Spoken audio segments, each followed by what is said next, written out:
Banten Saiban itu kita harus terjemahkan sebagai rasa syukur.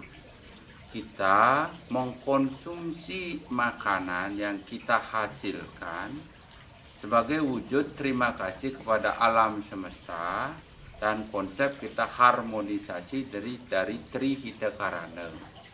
Jadi Tuhan itu Sang Yang Widiwasa yang kita yakini sebagai rasa terima kasih kepada manusia dan manusia bagi mereka yang membikinkan makanan buat kita, dan satu kepada alam semesta lingkungan kita di mana kita berpijak. Jadi Saiban itu sebagai rasa terima kasih mendahului di luar dari kepentingan kita, itu Saiban. Jadi Saiban yang paling pokok yang harus kita persembahkan adalah di tempat kita membuat makanan di dapur.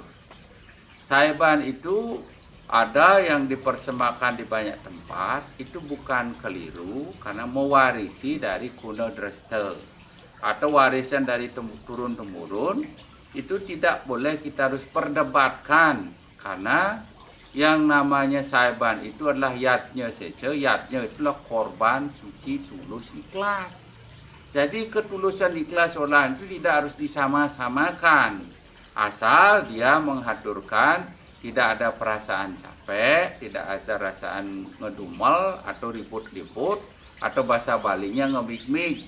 Kalau diaturkan dengan rasa syukur tulus ikhlas, dimanapun boleh diaturkan. Mungkin ada sebuah pertanyaan di 100 tempat atau di mana, itu diaturkan hanya di bawah, bukan di ruang pelinggih. Misalnya kita mengaturkan di motor, bukan seterusnya taruh di motor, nanti dia motornya di dashboardnya naik semut, itu juga akan mengganggu.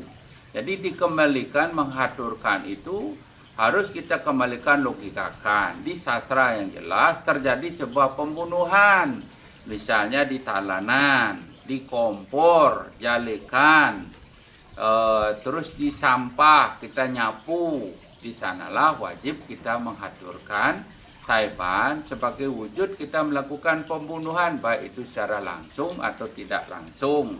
Misalnya nyapu, kita pasti dapat membunuh jasad renik, misalnya bakteri kotoran. Terus kalau kita di talanan mungkin kita nyembelih, terus dijalukan kita membuat matang ratang, kita membuat kesakit, itu wajib kita. Dan yang paling wajib dan harus kita persembahkan di tempat kita menghidangkan makanan. Dan bagaimanakah kalau mereka yang tidak pernah memasak, apakah wajib hukumnya Saiban? Wajib hukumnya Saiban, maka orang Bali sebelum makan dia Saiban sedikit dibanding dia makan. Itu juga termasuk yatnya sese, mengedepankan kepada sanak pat, catur sanak, saudara-saudara yang diajak lahir, sebagai penghormat leluhur, sebagai penghormat kepada Sang Yang Widiwasa dan segala manifestasinya. Makanya ada Om Anugraho Amartadi Sanjiwani yang nama Suaka. Semoga makanan ini adalah makanan yang sukle, makanan yang sudah diberkati. Nah, kalau kita tidak pernah memasak, ya sewajibnya kalau masih ada punya pelinggih, dan diaturkan dulu sebelumnya, atau kita masak yang bersifatnya simpel atau yang namanya merarapan. Bukan hanya misalnya kalau kita beli jajan, misalnya contoh misalnya spaghetti atau apa, misalnya beli kita pizza gitu, ya aturkan itu tapi di bawah-bawah, bukan di atas, di bataran pelinggih, karena itu tidak mengenai unsur yang namanya haram dan halal atau tidak boleh, karena di bataran-bataran, Saibannya menyentuh di batar-batar.